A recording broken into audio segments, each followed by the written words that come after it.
how do you get to getting the yeses when everyone else is saying no? What does that look like in problem solving? Yeah, I know exactly how I'm going to angle this. I've started doing like mentoring because I really get into it. We were talking about this, and I'll get to the answer. But in my phase right now, it's like, what are you going to do next? I get that question so often, and it's like I have a mindset really of an athlete because they're public about their mindset. Kobe and Brady, and they talk about they win the Super Bowl and then they're like training tomorrow. Like I've got to keep practicing, so that's why I do it.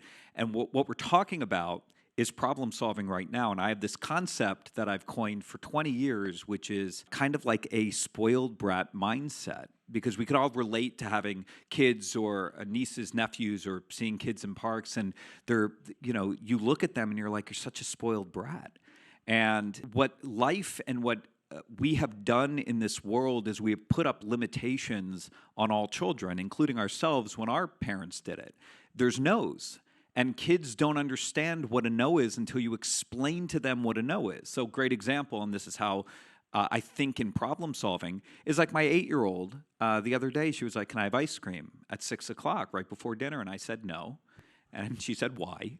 And I said, "Well, you don't have dessert before dinner. You'll spoil your appetite." We go through the whole thing, and I end up getting to the point where I go, "She's right. Why can't she have? If she delivers on the promise, has dessert, then dinner. What's the problem?" So I gave her dessert. She ate some of her dinner. She didn't eat it all. And then the thought we all have right now is, well, I have to tell my daughter the lesson. See, honey, this is why we eat dessert after dinner. That's not the answer. The answer is, hey, maybe you should have had half the dessert so you had enough room for dinner. Let's try that again tomorrow.